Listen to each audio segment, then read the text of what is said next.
By the mid-19th century, the foreseen end of the orange economic cycle led the Society for the Promotion of Agriculture in São Miguel to search for solutions for the inevitable crisis. The end of that commerce, which enriched many families, had various causes, which went beyond the destruction of the orange farms by the Issyria plague. One of those causes had to do with the new means of transportation, steamships, trains, so there was a need to create easy alternatives for production and exportation. Therefore, new crops emerged, such as tea, pineapple, and tobacco. Throughout the first half of the 19th century, the cultivation of tobacco was prohibited, although there were those who went ahead with small clandestine plantations. Although we know of cigarette handmade production prior to that, Fábrica de Tabaco Miquelense was the first tobacco factory authorized to labor in 1886. In the Azores, the devotion of the Holy Ghost goes back to the time of the first settlers in the islands. The Santo Cristo, Lord Christ of Miracles cult was started by the end of the 17th century. For more than 4 centuries, corn was the main food staple of the poor. Beans and pumpkins would often be planted in the same soil as the corn, a practice also used by Mexican Indians. The most famous day of Vilafranca do Campo's history is also the most tragic night of Azorean history. The hills which surrounded the then capital city of the island were made of fragile soil, very recent geologically. On the night of October the 22nd of 1522, a big earthquake caused the collapse of 2 of them, and they fell over the town, destroying most of it. But Vilafranca was quickly reborn. It's possible that no other town in the world may be considered as renaissance as Vilafranca, for 2 obvious reasons. Its rebirth happened during the Renaissance. That's probably the main reason why Vilafranca is one of the most beautiful among Azorean towns and cities, safeguarded from its summit by Senhora da Paz, Our Lady of Peace, in its chapel, and with a charming islet serving as a maritime sentinel. Most notable is the complex which encloses the São Miguel Arcanjo Church, with particular proeminence to the Misericordia Church, the City Hall building with the founder's statue, Gonçalo Vaz Botelho, born in Vilafranca de Xira, right in front, and the public garden, where we find a secular dragon tree planted on October the 6th of 1862, the day King Louis I got married.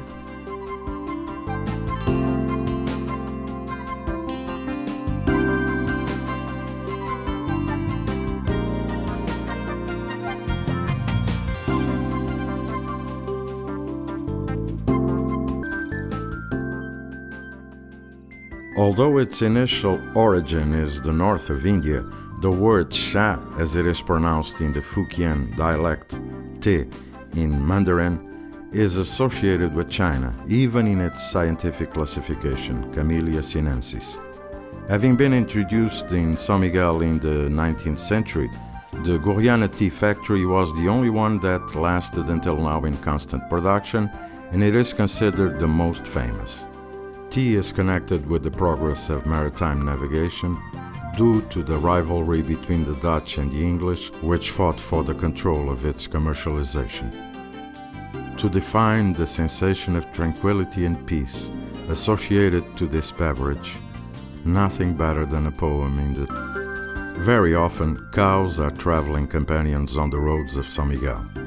They are also the source of the island's greatest wealth, producing milk which still carries the flavor of the freedom in which they live, Furnas, another masterpiece of the volcanoes, and of the persistence of green on the soil fertilized by their ashes. Their sulfurous hot springs frightened the settlers that thought they might be a door to hell. As a matter of fact, the most frightening of them all is also known by one of the names attributed to the devil, the Pero Botelho Caldeira. Once this myth vanished, there still persisted the belief that the sulfurous fumes could be deadly for the birds and cause serious damage to other animals and people. Afterwards, They ended up being used to boil corn cobs or to peel wickers used to make baskets, furniture pieces, or ornamental artifacts.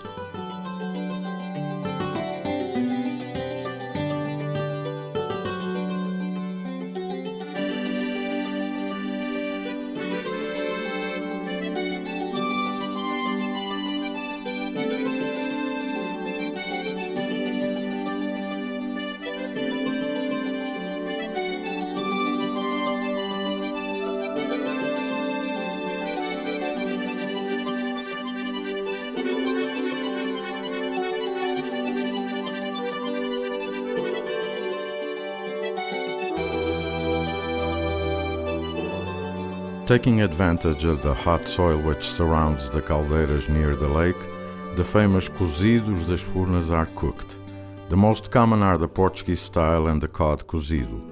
Curiously, during the times of the first settlements, since there was no clay to make pots, the meat, put inside the skin of the animal or in a gourd, was often cooked in a pit, preheated by a fire.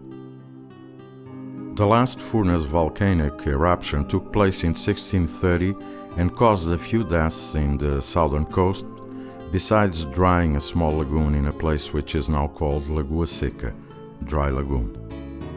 But the signs of this troubled geological history are nowadays appreciated by many people, who, besides enjoying the taste of the cozidos made in the scorching ground, have the chance to bathe surrounded by nice yam fields in a warm water puddle that has already been named after a Brazilian television soap, or swim in a pool with the same kind of water in one of Europe's most beautiful gardens, or simply fill a teapot or a pan in a natural fountain near home and save on electrical energy and gas for the stove.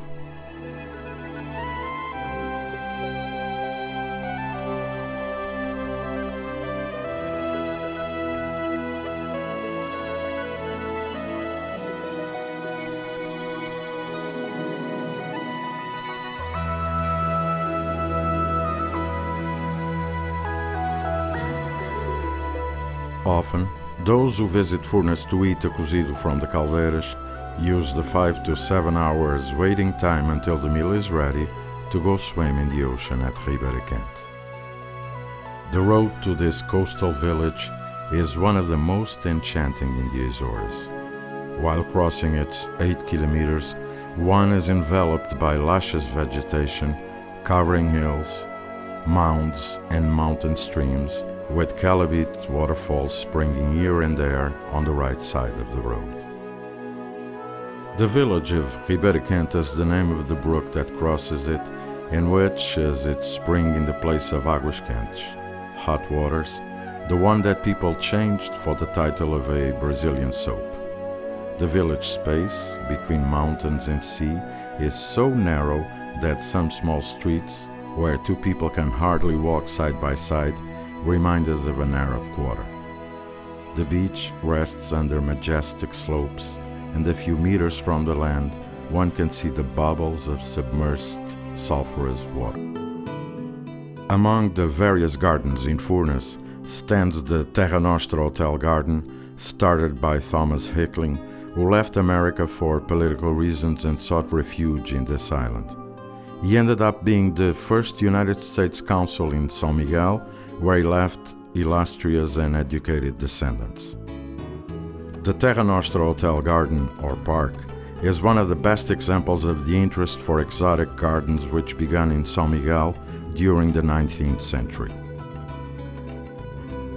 The pool, fed by natural warm water, is located there in the midst of sumptuous vegetation representative of the 5 continents and of the different climatic zones except for the polar ones. One can admire both the magnificent ferns, direct descendants of the first plants with arboreal structure on Earth, and the gigantic araucarias, or several species of delicate camellias and azaleas. At Furnas, there is one of the greatest concentrations of thermal and mineral medicinal waters in the world. Underutilized for many years, there has been a growing public and even private interest for their use as a soothing cure for some skin and... Whoever might think that São Miguel's enchantment ends at Furnas is wrong, because there's still Nordeste. This is where the island started being built about 1 million years ago. That antiquity is noticeable in the kind of relief, more eroded than in most of the island, and more majestic also. The mounts reach higher heights, and the sea seems to be farther away, even when seen from the madrugada, dawn, or sossego, tranquility, ocean views. As we climb the Tronqueira mountain view, in the area where the priolo, a unique bird in the world, lives, the landscape is so magnificent that can even be somewhat frightening in the midst of the kind of silence which would be difficult to desecrate voluntarily. With a little bit of imagination, one can almost hear Sibelius' music played on the violin of Ginette Neveu, or Edith Piaf crying a song for her beloved champion, Marcel Cerdan. Marcel and Ginette, as well as the latter's brother, the pianist Jean-Paul Neveu, died in a plane crash at Pico da Vara in the fall of 1949.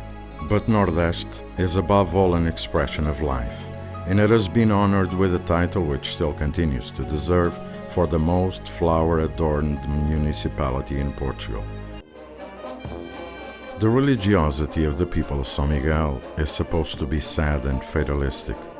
Perhaps, sometimes that's the case when the wheel of life crumbles. That's why there's the devotion to the Holy Ghost, to Senhor Santo Cristo dos Milagres, to God, who's the Father, and many of his saints and angels. But to witness the Santo Cristo feast is to be assured that this people's faith lives in hope and partakes of the communion of joy.